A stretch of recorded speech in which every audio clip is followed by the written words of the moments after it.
ওদেরকে বলাতে ওরা রীতিমতন ঝগড়াঝাটি করছে আমাদের সাথে, যে না আপনাদেরকে কি আগে বলতে হবে যে আমরা বাস ক্যান্সেল করছি।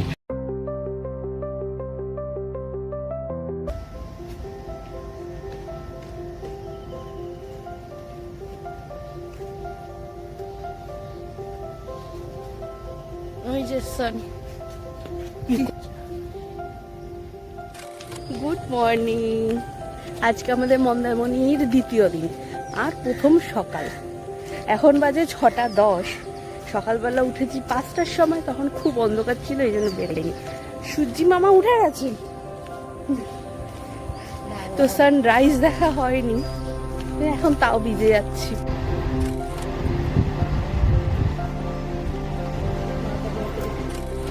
এ দেখো আমরা এটা কি পেয়েছি, এটা কি ধরনের মাছ খেয়ে আনে, এটা ভয়ঙ্কর। ঠিক করে দাও, নড়াচড়া করছি না কেন? মরে গেছে এতক্ষণ, মনে হচ্ছে দুঃখে তাকিয়ে রয়েছে। মরে গেছে। এখন আমরা একটুখানি চলে এসেছি এই পিছনের চায়ের দোকানে। এখানে আমরা চা খাবো, তারপর আমাদের ব্রেকফাস্ট শুরু হবে 8টার থেকে, সরি 7টা 8টা, 8টায় যেতে পারবো। 8টার থেকে কেন যেতে পারবো না? এখন চা খাবো, চা খেয়ে আমরা আর একটা ফটো তুলবো, একটুখানি বাইরে থাকবো, তারপর চলে যাবো। বিচ থেকে এসে গেলাম, হালকা রেস্ট নিয়ে নিলাম। এবার বেজে গেছে 8:30। আমরা যাচ্ছি এখন ব্রেকফাস্ট সারতে। ব্রেকফাস্ট টাইমিং হচ্ছে এখানকার 8টা থেকে 10টা। এখন খিদা পেয়ে গেছে, টাইমও হয়ে গেছে, খেয়ে নেওয়া যাক। খাওয়ার পর আবার যাব হচ্ছে ওয়াটার পার্কে। এখানেই রয়েছে একটা ওয়াটার পার্ক, ছোট্ট পড়া কিন্তু খুব সুন্দর, তো সেখানে যাব। এবার সাথে নিয়ে যাব তোমাদেরকেও। তা খাবারে কি কি আছে ব্রেকফাস্টে? এখানকার খাওয়া তো খুব টেস্টি হয়, তো এবারে খাবার টেস্টি হয়েছে কিনা সেটাও তো জানতে হবে। চলো, এটা ছিল গ্র্যান্ড বিচের রেস্টুরেন্ট। এখানেই ব্রেকফাস্ট বাফেট লাগে। আমাদের ব্রেকফাস্টটা ছিল কমপ্লিমেন্টারি। আর এখানকার অ্যাম্বিয়েন্স খুবই সুন্দর, খুব শান্ত, খুব বলে না খুব শান্ত একটা কাম পরিবেশ, ঠিক সেরকম। ব্রেকফাস্টে ছিল জুস, ফ্রুট অ্যান্ড স্যালাডের ব্যবস্থা সাইডেই রাখা ছিল, আর আলুর তরকারি। এছাড়াও ইডলি, তার সাথে ছিল উত্তপম আর পোহা, তার সাথে এখানকার স্পেশাল নারকেলের চাটনি আর সাম্বারও ছিল। এছাড়া ছিল আজকে রেড সস পাস্তা, তার সাথে ছিল বয়েলড এগ এবং অমলেট। আর অন্যদিকে ছিল এই ভেজি স্যান্ডউইচটা বিশাল টেস্টি ছিল। এছাড়া ছিল পেস্ট্রি, ব্রেড, বাটার, আর তার সাথে সিরিয়াল। আর অন্য সাইডেই রাখা রয়েছে ওনাদের বেকারির আইটেমস, মানে মাফিনস, এইসব। আগের বার যখন এসেছিলাম খাবারের স্বাদ দুর্দান্ত ছিল, কিন্তু এইবারে হ্যাঁ একদম খাবারের স্বাদ পড়ে গেছে। এখন আমরা চলে এসেছি পুলে। আমাকে ফেলছিস? So scared. Somebody help me. I'm so scared. Somebody help me. যাচ্ছে কোন দিদিকে নিয়ে। দিদি মাছতে ভাসছে।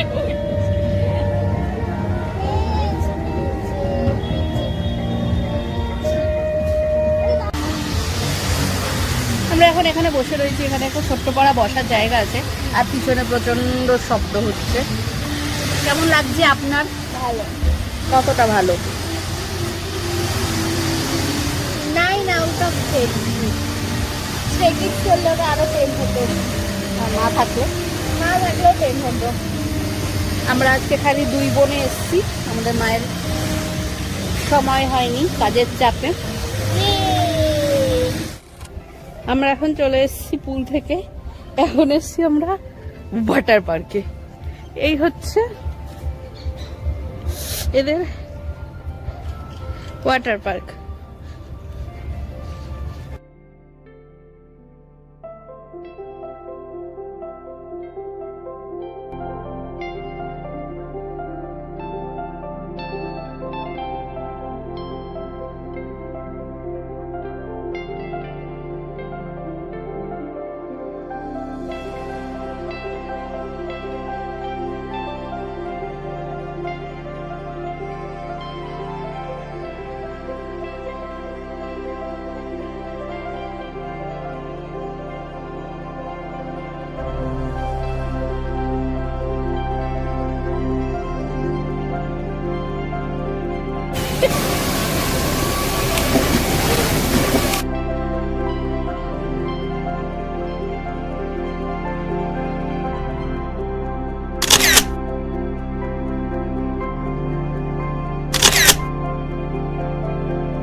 যে আমাদের লাঞ্চ চলে এসছে। আমরা পুল থেকে এসে স্নান টান করে সবকিছু করে এবার আমরা লাঞ্চ করব বলে খুব জোরে খিদা পেয়েছে। অনেকক্ষণ ধরে আমরা পুলে ঝাঁপাচ্ছিলাম, প্রায় 3-3.5 ঘন্টা। এখন আমরা খাবো, খেয়ে একটু আমরা বেরিয়ে পড়েছি এখন ভিজে যাওয়ার জন্য।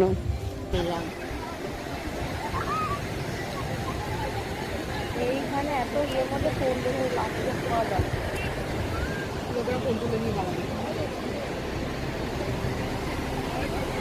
আজকে শেষ সন্ধ্যা আমাদের এখানে, আবার কালকে হয়তো সন্ধ্যার থেকেই শুরু হয়ে যাবে রেগুলার জীবন। শেষ সমুদ্র উপভোগ। এরপর যাবো পুরী, কয়েক মাস পরেই যাবো, মানে যাবোই। বেলকনিতে বসে রয়েছি এসে, আর এই রইল আমার রুমের বাইরের দৃশ্য। আজকেই শেষ দিন, এই জন্য এখানে অপেক্ষা করছি যে কিছু স্ন্যাক্স অর্ডার করেছি, এখানে স্ন্যাক্স আসবে তার জন্য। এই যে আমাদের সন্ধ্যাবেলার স্ন্যাক্স হালকা ফুলকা হাজির, চিকেন পকোড়া, আর ওদিকে দিয়েছে কেচাপ। আমি আশা করেছিলাম মিন্ট চাটনি দেবে, কিন্তু দিয়েছে কেচাপ। ওকে, কোই বাত নেই, তবে খেয়ে দেখা যাক কেমন হয়।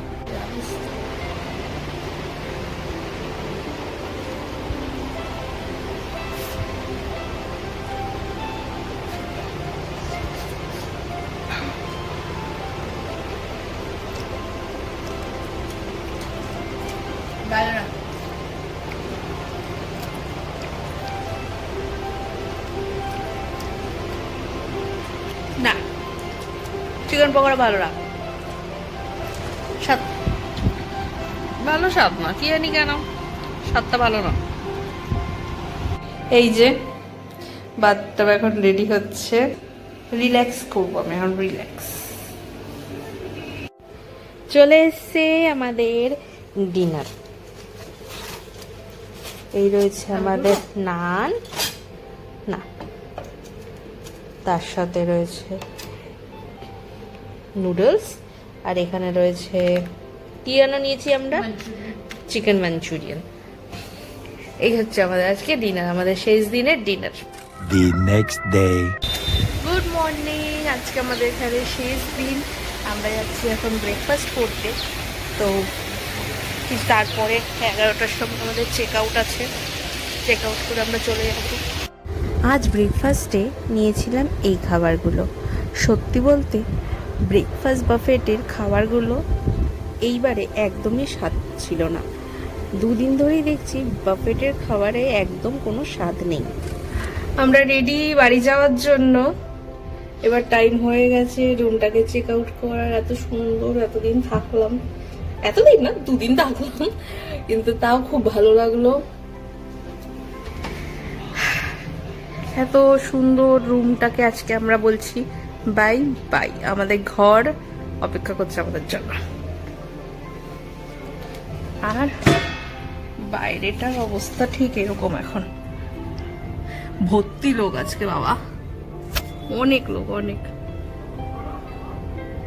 যেই দিনকে ছিলাম সেই দিনকে অন্তত এত লোক ছিল না। এটা আমাদের খুব ভাগ্য ভালো যে আজকেই এত লোক এসছে। তারা আমরা এনজয় করে নিয়েছি, এবার তাদের এনজয়ের টাইম। নাও হয়ে গেছে চেক আউট আমাদের, এবার আমরা যাচ্ছি বাড়ি। টাটা সিল্কি, সে টাটা। এখানে আমরা এখন বাসের জন্য অপেক্ষা করছি। এমন প্যাক প্যাক প্যাক প্যাক দেয়। এখন আমরা এখানে একটা চায়ের দোকানে অপেক্ষা করছি, বাস আসবে। ও বাস আসছে তা আসতেই থাকে, আমরা অনেক তাড়াতাড়ি চলে এসেছি, কিন্তু তার এখন অপেক্ষা হচ্ছে, দেখি কখন আসে বাস। আমাদের গাড়ি বুকিং ছিল মেকমাইট্রিপ থেকে। এবার আমাদের গাড়ি ছিল 1:55-তে, এখন বাজে 2:30 বাজে 4 মিনিট বাকি। আমাদের বাস এখনো আসেনি, কল করা হয়েছে তো বলছে যে আপনাদের বাস ক্যান্সেল হয়ে গেছে। আমি তখনও মেঘমাইট্রিপে দেখছিলাম বাস আসার আগে পর্যন্ত 2:15 পর্যন্ত যে না বাস আছে, লেখা রয়েছে অন টাইম। ফোন করার পর বলছে যে না আপনাদের বাস ক্যান্সেল হয়ে গেছে। আমি যখন তারপরে আবার ঢুকলাম তখন দেখাচ্ছে যে ক্যান্সেল।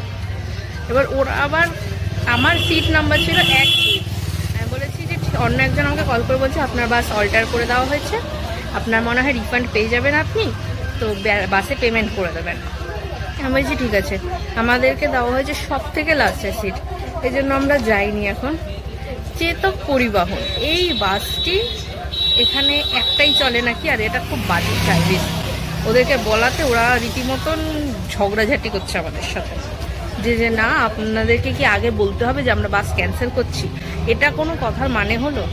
ব্যারাকপুরের দিকে যাওয়ার জন্য আর কোনো বাস ছিল না সেই মুহূর্তে, একমাত্র ছিল এই বাসটি, আর এটি যাবে স্প্ল্যানেড পর্যন্ত।